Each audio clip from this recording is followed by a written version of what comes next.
Hey guys, Justin Conoco from theclosers.ca here and Grogan Conoco Real Estate Brokerage. Just wanted to give you our August market update.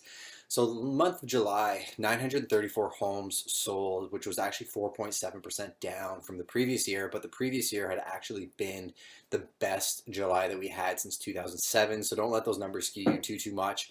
Market's been very active. The best selling type of home is actually a two-story and then followed by a bungalow and then a ranch. Just a little fun fact for you. And the average sale price of a home is 283,900 or $283,593. So London, Ontario is still considered to be one of the most affordable places to live in, and those numbers kind of reflect that.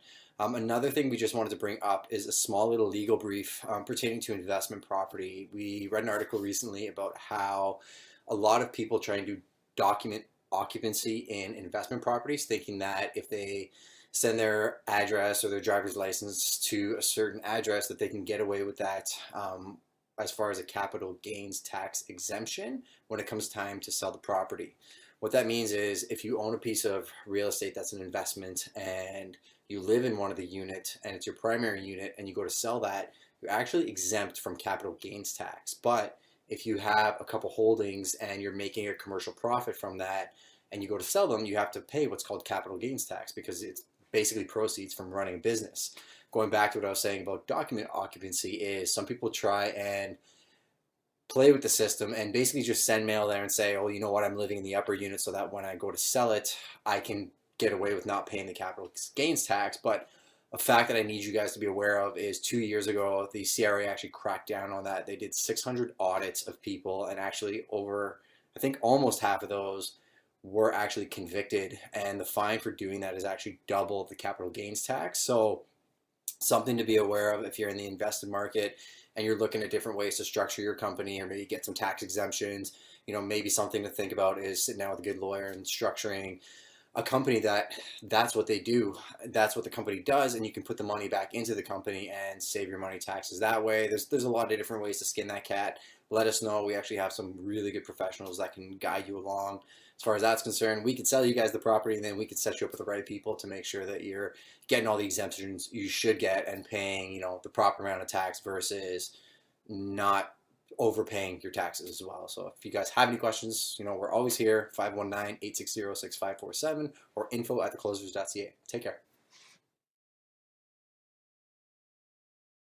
Traditionally, the church looks at business people as sinners in the marketplace, like tax collectors in Jesus' time.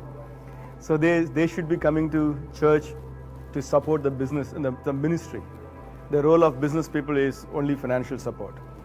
I think it's not a right way of looking at business people. We need to empower business people as marketplace ministers. And once you do them, I believe in the biblical verse, whatever you do it all for the glory of the Lord. That includes even doing business. You do business for God's glory.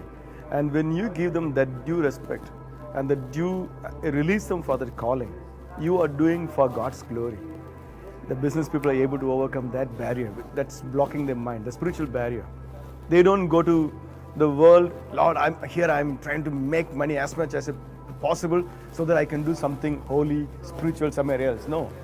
When they come to business, Lord, thank you, Holy Spirit, that you brought me to this place. I'm here to minister to this land. You set them free. This guy is greatly equipped to come and conquer the place for Jesus.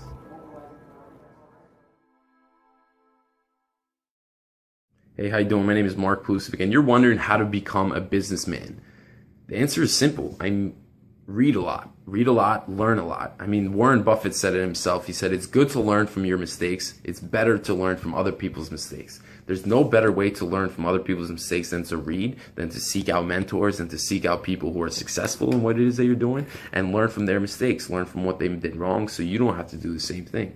That's exactly what I do every day of my life. I read different books. I'm reading a book by Sam Walton, the founder of Walmart, and he has a thick book, a huge life story of him sharing all his mistakes, all his successes, all his ways of thinking, all his beliefs, all his ideas, and all that stuff is constantly being poured into my head. So it can't do anything but good for me and my dreams of becoming a truly successful, highly successful entrepreneur. So it's a beautiful thing that it's a beautiful time period we live in, that you just found me on YouTube, most likely. You can search Warren Buffett, Bill Gates, Elon Musk, some of these great businessmen. You can search and listen to them speak and share, take in their ideas. That's the best way to become a businessman, a truly successful businessman, learning from the best of the best in anything that is that you do. So I'm also in the home-based business industry. I have my own business that I work from home. I'm doing this in my living room, and my office is in my room over there with my computer. All I need is a laptop.